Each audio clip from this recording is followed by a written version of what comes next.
then window capture for now. And if I go here to go live, I'm gonna put this right here next to live. And that's it. And I can click here. Is it okay? I'm live. Yes. I think everything is okay. You're live now. Good evening. Good evening. My name is Alfredo, and this is Destination Fluency, a program designed to help you improve your fluency. Well, for today, I had this idea. I thought about going over some grammatical structures and trying to show to our viewers how much logic is there in the English language, which is something that I find very useful because, I mean, personally, I like logic. I like to see the logic in things. I think English is a very logic language. And there's a stigma behind, people connect grammar with a stigma, There's a lot of a prejudice. People say, oh, grammar is boring, I don't want to study grammar, and so on. And I understand and I respect that. But all the while I think, well, but what if I can show people that grammar is not, let's say, grammar is not such a bad guy. And you can acquire some knowledge of the language, of its structure, of its grammar, and then put that to good use to your own benefit. I think that's possible. And that's why I had this idea, for this. And that's why I had this idea for this tour. And let's jump in. Okay. Of course, I'm sorry. Let me just activate this here. Okay, here we go. This is our this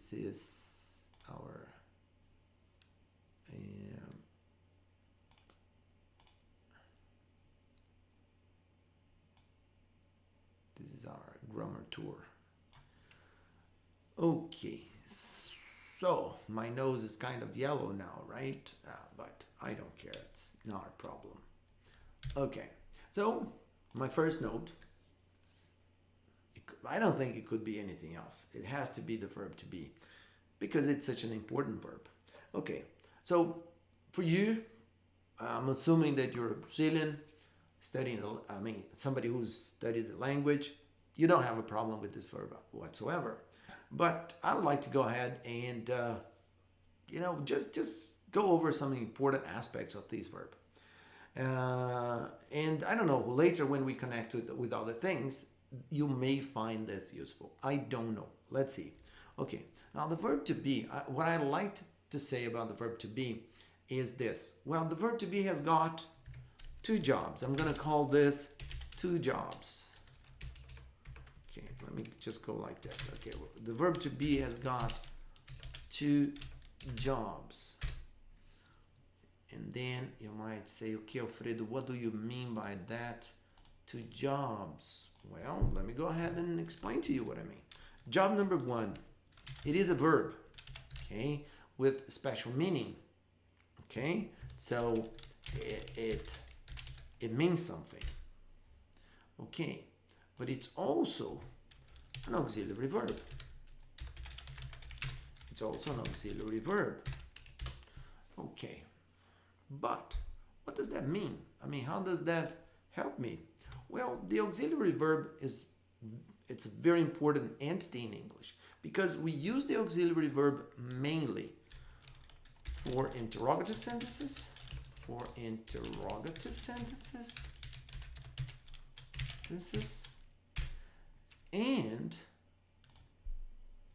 for negative sentences. Okay, so as an auxiliary verb, we use the verb to be to form an interrogative sentence and an interrogative and a negative sentence. And as I told you, the verb to be is a verb, so it's got special meaning. Okay, and what kind of meanings does it have? Well, I'm going to focus I'm going to focus on two areas, okay, in terms of meaning. Number one, okay, now we use the verb to be to talk about the location of something, where something is located, where it's placed, okay? And then we also use the verb to be to describe the conditions of something, or we also use to talk about its qualities, if you will. Now let's think about that. Okay, let me go back a little bit.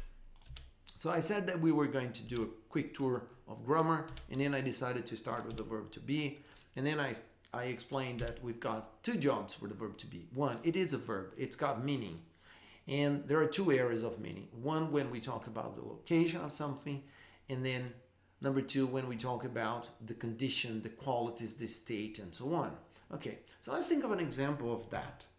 Well, Brazil, okay, the country where I come from, Brazil is in South America. So in this case, I'm talking about the location of my country, okay? And I love my country. I think there are great things about my countries. We have problems too, but Brazil is a great country. You see, this time I'm using the verb to be to talk about a condition, a state, a quality of my country, Brazil. Oh, I'm sorry. Well, I know it's terrible to do this because after all, we're live. Let me just go back and take a look at this. Oh yes, but it's unlisted, so nobody's gonna join us anyway. Because this is, well, I'm gonna add this video later, so it doesn't matter anyway. But wait a second, I made a mistake. Oh my God. Let me see if I can edit this. Is it possible? Yeah, it is. Let's go public. Yes, and visibility, save, live chat. Change is saved. Okay, back. Okay, so I don't know if anybody's gonna join us. Well, but if they do, well, welcome to our program. Welcome to our program. Destination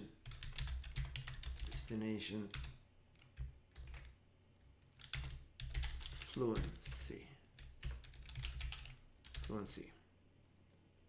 Okay, that's it. And let's send this. Welcome to Destination Fluency. Okay, so back to where I was. And there's a mistake here because Brazil is a great country. It's a quality, it's a condition of my country. So I want to put it there. Okay, so by doing that, we explore these two areas, right? Okay, interrogative sentences. Okay, so as I said, we can use the verb to be as an auxiliary verb to ask a question. And what do I mean by that? Well, suppose I'm talking to another person, and this person is from Argentina, and I've never been to Argentina. I don't know what kind of country they are. And I'm talking to someone who is not Argentinian, but who knows about Argentina. And then I could ask them, and what do you think about Argentina? So is Argentina a great country too? A great country?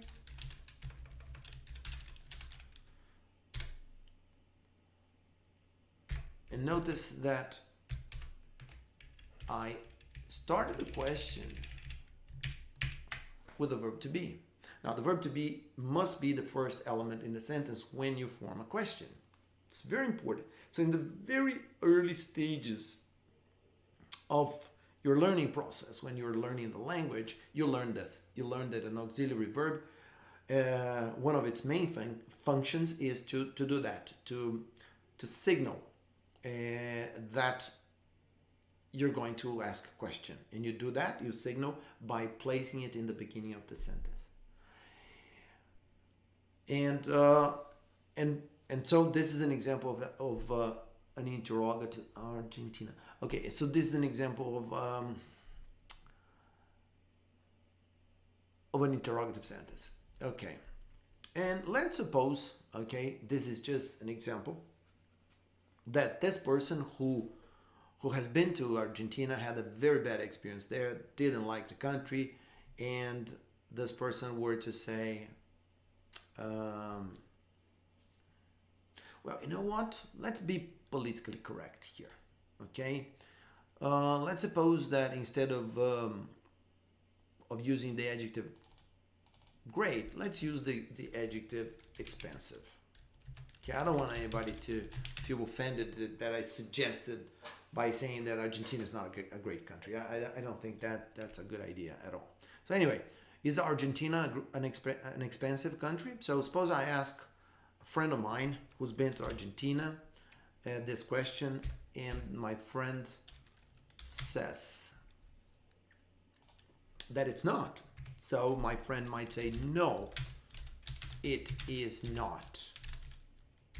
And notice that we can contract that answer and say also, no,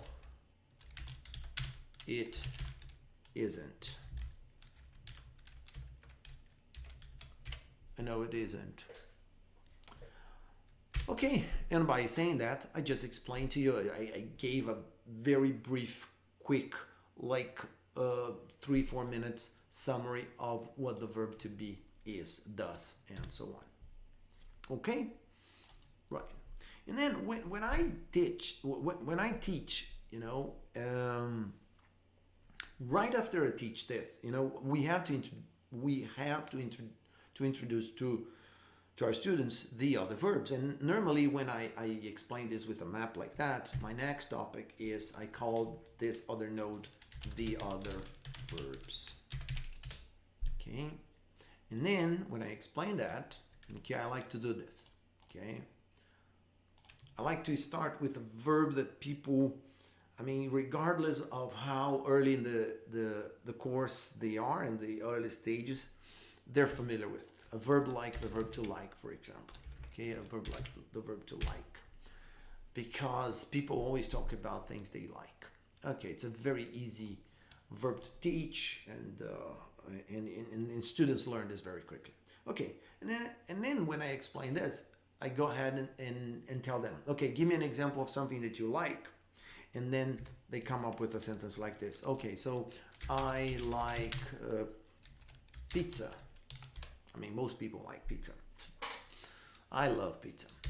Okay, and then I ask them if they think we can do here the same thing that we did with the verb to be. In other words, use like as an auxiliary and form a negative sentence by saying, well, I like not.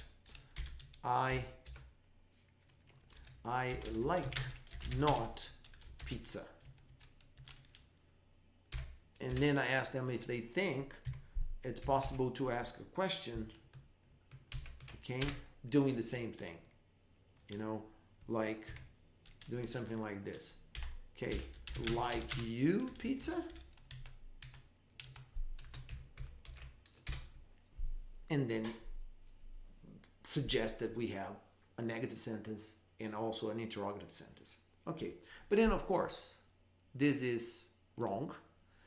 And I show them that we can't do that. Okay, so everything we've got here, then I change the color. You know, I go with something like red, and just to highlight that this whole idea here is incorrect. Okay, because then for the other verbs, okay, we need an auxiliary verb. We need an auxiliary verb for them, for these other verbs. And the auxiliary verb in this case is the auxiliary do and the auxiliary does. Okay, and mind you that this whole thing here, everything that we've done so far, is for present simple. So all these ideas that we are discussing have to do with the structure of verbs in present simple. So present simple of the verb to be works in one way, present simple of the other verbs work in a different way. Now the verb to be, and then there's something else that I like to say about the verb to be. I like to say to my students that it's important for us to associate the verb to be with this idea here. Independent. Independent. I think it's very important for us to do that. It's important for us to say that the verb to be is an independent verb. And then I like to change the color here too to make this stand out. Let's go with something like this, independent.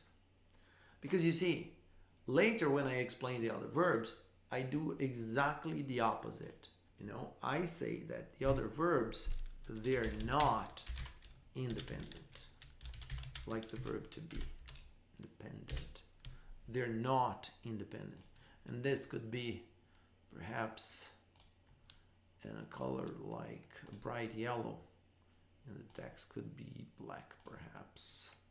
Okay, and then we could even make this a little bit bigger to highlight. So think about this. Now, the verb to be has got two jobs and is an independent verb. And how can we remember that it's an independent verb? Because it is a verb and it functions as its own auxiliary verb. And we saw it in those sentences. But the other verbs, they're not. They need help. And their help is here. The auxiliaries do and does. And we use them when we want to form a question. And how do we do that? So here's an example. So you start with the auxiliary verb, okay? And then the next thing you need is the subject in question. In other words, so if I'm asking a question to you, I need that pronoun. So do you? And then the rest you can extract from that sentence. Okay, so then you need a verb. So do you like? And then the complement. Do you like pizza? Well, and let's suppose that you are one of those people who don't like pizza. So your answer would be no, I do not. Well, actually, let me separate them. Okay, so no, we use the auxiliary do. Then we add the negative particle, which is not. And you can finish the sentence there. No, I do not. And then you can also use contraction. You can compress, contract those two words together. And that's why we have this word in English. I don't. No, I don't. And now we have an example of the structure that we use for the other verbs in English. The verb to be doesn't require these auxiliary do or does because it's an independent verb. But all the other verbs, work, study, drink, drive, anything you can think of, they require an auxiliary verb if you need to use them in an interrogative sentence or in a negative sentence. And basically that's it. Okay? So at this point, we have talked about two very important elements regarding the use of present simple in English in terms of verbs. One is the verb to be, and then the other verbs. And it's a good idea to separate them into two groups because they behave differently. Okay. But, as I said earlier in the beginning of this video, when I said that I was going to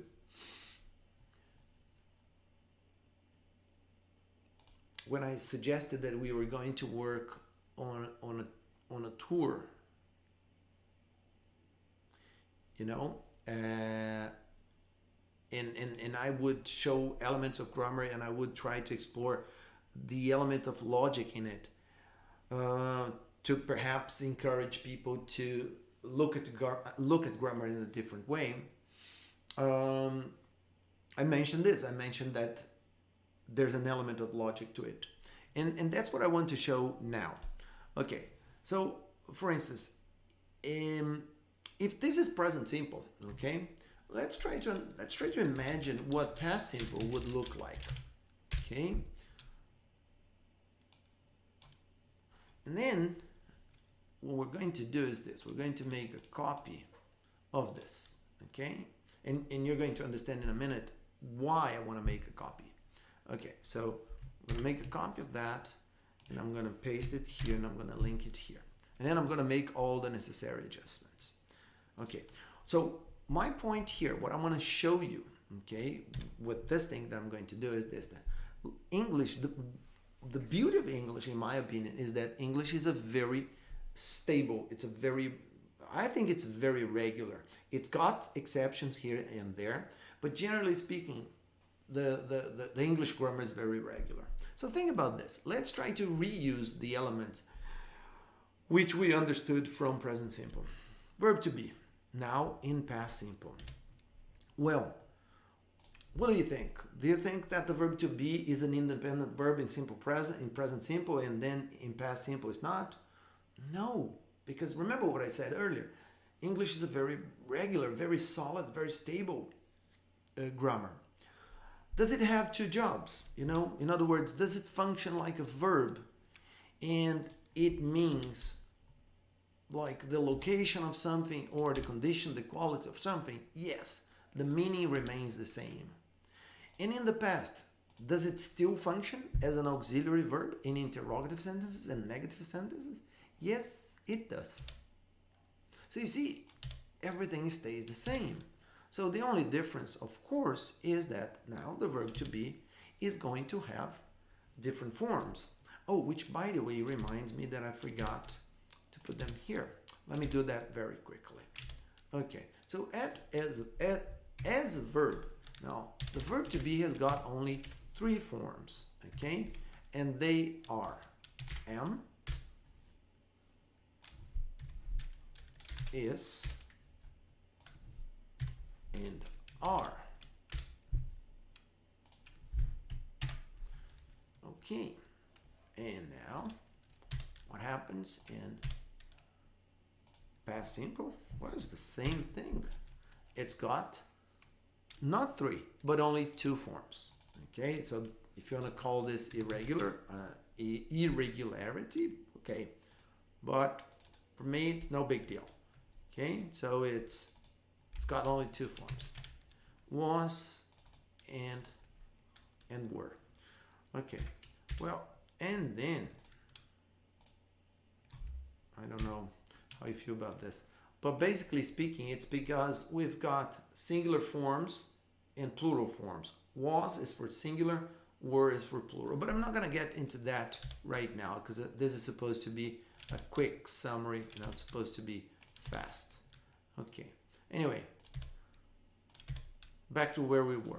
Okay, verb to be, meaning is the same, form, three forms. Okay, so now let's adapt those sentences. Okay, right, so suppose that now I want to say that that I was in North America 2 years ago. So I could say something like that. I am in Brazil today. I am in Brazil today, but I was in North America. I was in North America in 2005, for example. I was in North America in 2005. Okay, and just to use a negative statement there, and I was in North America in 2005, And suppose I want to talk about the weather now, for instance. I want to say that it was not very hot there. Because, I mean, compared to Brazil, the weather there is different. Okay? Right. And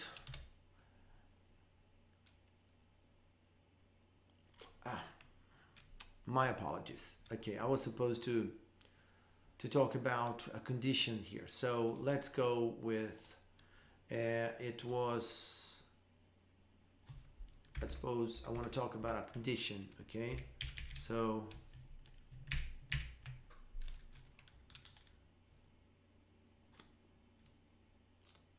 I was in North America in 2005, and it was very, I suppose it was very cold there. Okay. And then North America is a continent, Mexico, the United States, and Canada. And let's suppose you want to ask me a question about where exactly I was. So you could ask me if I were. So were you, Alfredo? Were you in Canada? And my answer could be no, I was not. My answer could simply be no, I was not. So let's see what's happening here. I said in the beginning of this class, when we started exploring the verb to be in present simple, that the verb to be is an auxiliary verb, and it's also a verb. It's got its own meaning. When we shift, to the past simple, when we started exploring past simple, and we opened the to be node, and we started exploring all the nodes, we came to the conclusion that every quality of the verb to be, or every characteristic of the verb to be, applies exactly the same way in the past. The verb is independent, it's got its own meaning, and it functions as an auxiliary verb. And we use as an auxiliary verb in interrogative sentences and in negative sentences. So exactly the same. So back to what I was saying earlier. I like that because to me, this is very logic, to think that, okay, so English is a very special special language. English has this very special verb, which is the verb to be, and there are some very specific rules that apply to this verb. Then you change the verb tense, but all of those characteristics, they remain the same. It's very logic, I think it's very solid, it's very regular. Okay, now let's do the same analysis for the other verbs. Okay, so let's see what happens. Okay, so let's put the other verbs here. So what happens to the other verbs? Well, let's open this up. Well, we're going to have the verb to like in the past as well. And the question is, so if the other verbs, if in simple present they were not independent, do you think that in the past they're also not going to be independent? Well, if you think so, you're absolutely right. For the same reason, English is a very regular, stable language. Okay, so same thing. Well, but what does that mean? Well, that means that we're going to need an auxiliary verb for the past. And what is the auxiliary verb for the past? Well, it's did. And there's only one, okay? And then you might ask, okay, Alfredo, but this is a kind of exception. Yeah, the language is not perfect. There are variations, but mind you that we're focusing on the logic, on the regularity, on the regular element. So the other verbs, they're not independent. The other verbs, they require an auxiliary. Yes, and there's only one in this case. It's did. Okay, so then how do we form the past of the other verbs in simple past? Well, then there's something that we have to take into consideration, because when we go into past simple of the other verbs, then something happens. We're going to break this up into two groups. We're going to call them the regular verbs and we're gonna call the other group the irregular verbs. Okay, so what does that mean? Well, actually, it's something very simple. I don't think you should worry too much about this. This is something that you learn, you integrate into your knowledge, little by little. Okay, what I mean by that is this. Regular verbs. Well, we have a special group that we call regular verbs because all of these verbs, they behave in a very regular way. Which is, well, to form the past form of these verbs, all you need to do is to add these two letters, ed, to those verbs, okay? So, for instance, the verb to like becomes liked. And a verb like to work becomes worked. And a verb like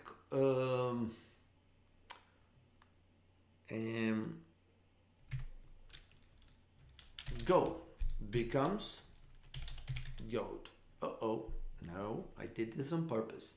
No, this is wrong. And why is this wrong? Well, because this verb actually belongs to a different group. This is not a regular verb. This verb belongs here. It belongs to the irregular verbs because it's got an irregular past simple form and you have to learn them. Okay? I don't like to say, I never say to my students, oh, you have to memorize them. No, you learn by using them. That's the way children learn. Okay, so the past of the verb to go, for example, is went. Okay? And then there are other verbs in this group, of course. Okay? The verb to speak is another one. The past of speak is spoke.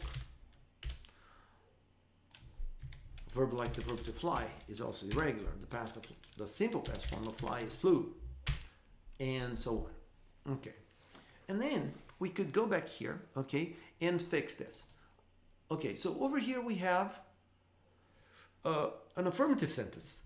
I like, but everything is in the past. So we're going to put the verb in the past here. So I liked. So let's not talk about a pizza now. Let's talk about something else. Let's suppose there was a party last night and you went to the party, you're talking to a friend about the party and you say, well, I liked that party very much. Okay? The party was yesterday and you really liked that party. And you don't know about your friend, but you would like to know if your friend liked the party or not. So you can ask your friend and you say, how about you? Did you like the party? Did you like the party? And let's suppose your friend didn't have such a good time there and he decides to say that he didn't like the party. So no, I did not. In the contracted form would be no, I didn't. No, I didn't like the party. Okay? And basically that's it. Well, now just to clarify things, I'm going to remove these things here from here. Okay? So let's take a little break here and summarize a little bit what we've covered so far. So we got into the past simple topic and then we analyzed the verb to be and what happens to its structure. And we got to the conclusion that the verb to be behaves in the past as exactly the same way as it behaves in present simple. Okay? Because I wanted to show you this regularity about how regular this aspect of the language is. Okay? So I'm gonna close this present simple for now. And I'm gonna close this. And okay, and I think I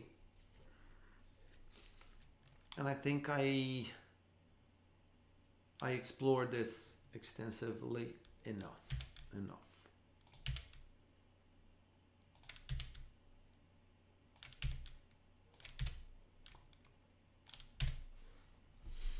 And that's it. We've covered present simple and we covered the other verbs in the past. So we covered present simple for verb to be and the other verbs, and we covered past simple for the verb to be and also the other verbs.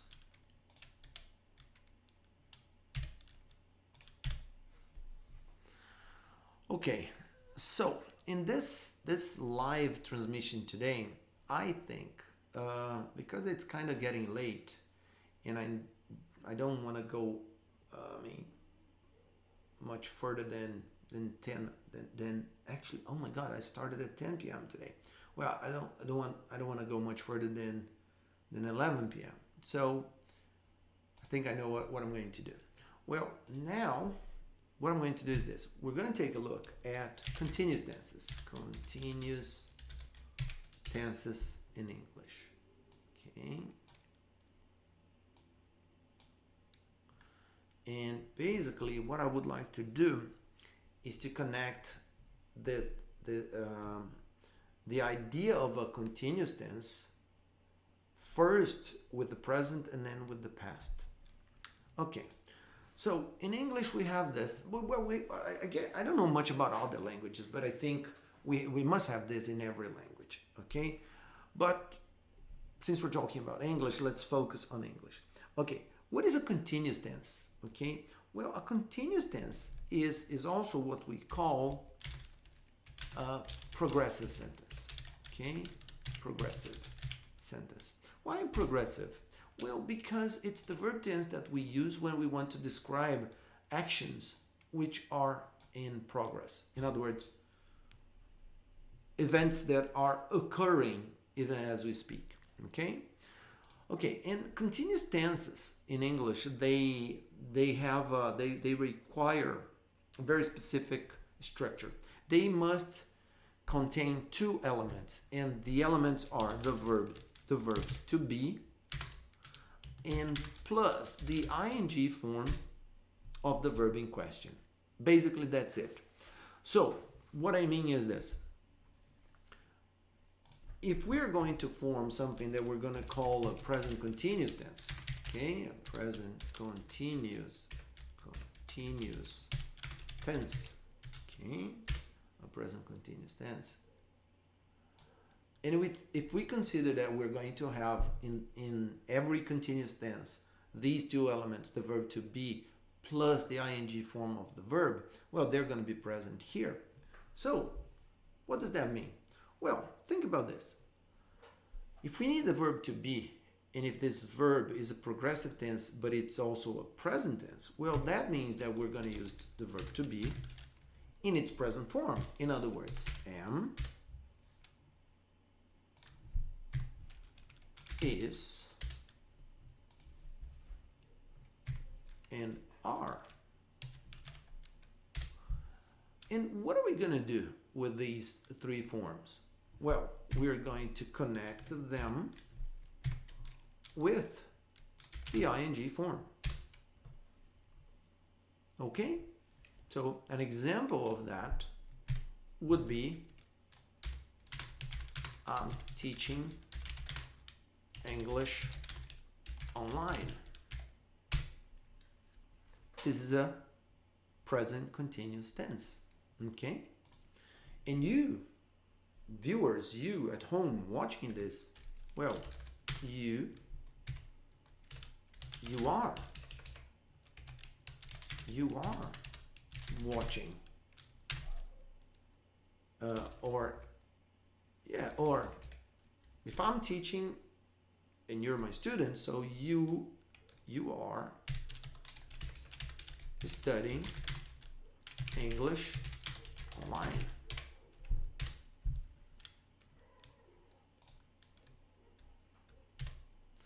Well, if this is present continuous, if this is the present continuous tense, well, and if we consider that English is a very regular language, very logic, what do you think the past continuous tense is going to be like? It's continuous tense. Let's see. What is it going to be like?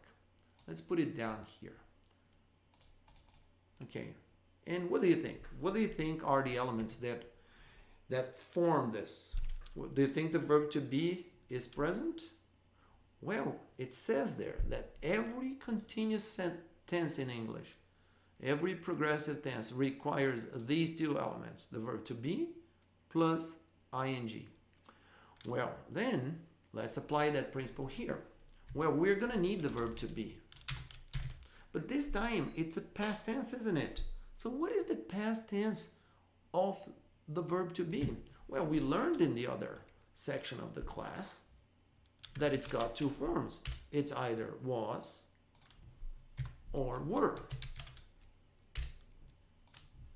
Right? So it's either was or were. And then what are we going to do? We're going to add the ing form.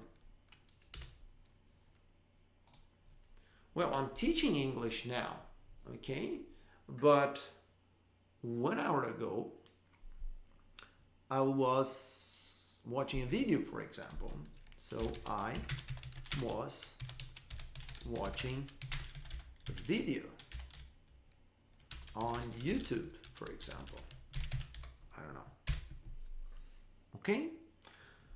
So again, can you see the regularity? Can you see how regular, how solid the language is? And then, a question I would ask you at this point is this. Okay. So let's go back to present continuous tense. We know that we're going to need the verb to be. We know we're going to combine that with the other verb in the ing form. Then the question I would ask you is this. Well, considering that the verb to be is present in that sentence, what do you think? Do you think that the verb to be is going to be like the independent element in that structure as well? Well, if your guess is yes, that it's going to be, you're absolutely right. Because it is. Okay? The verb to be, okay, is the independent element here, which means that it's going to function as an auxiliary verb here too. For what? Well, for interrogative sentences, as well as negative sentences. Negative sentences. Okay, so it's going to be an auxiliary verb for interrogative sentences as well as negative sentences. And then I would have to ask you the same thing. What do you think? Do you think that in past continuous the verb to be is also going to be independent? Well, if your guess is yes, and it should be, you're absolutely right. We're going to use the verb to be for interrogative and negative sentences in the past as well. Okay, so are you studying English online?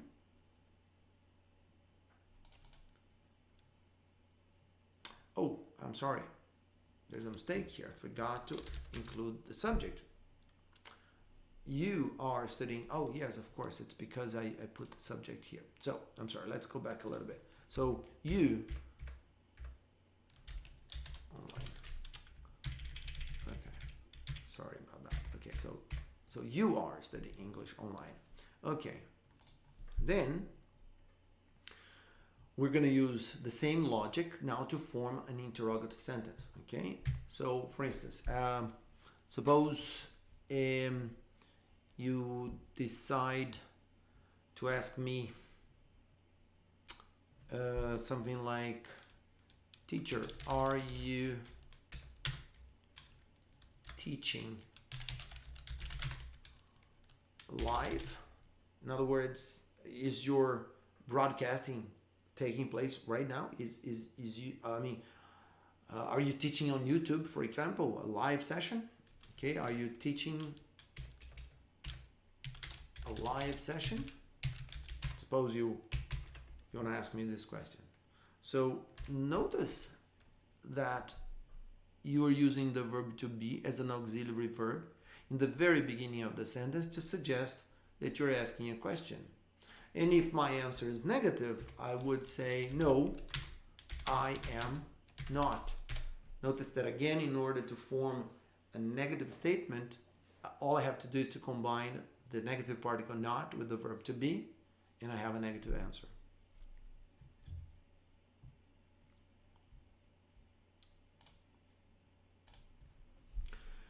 And what about the past continuous form? Well, the only thing we would have to change here, right, is the verb to be form. In other words, we would have to use was or were.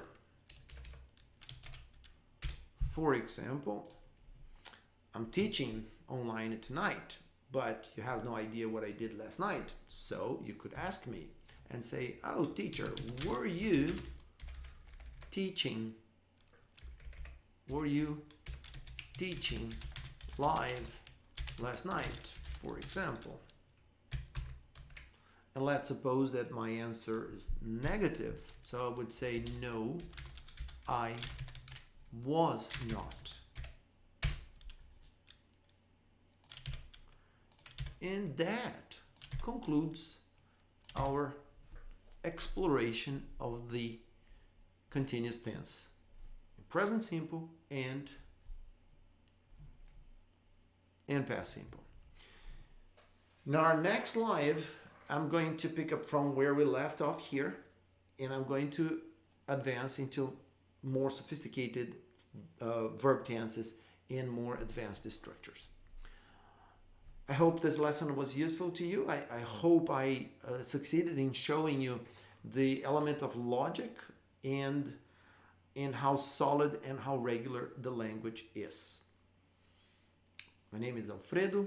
This is Destination Fluency.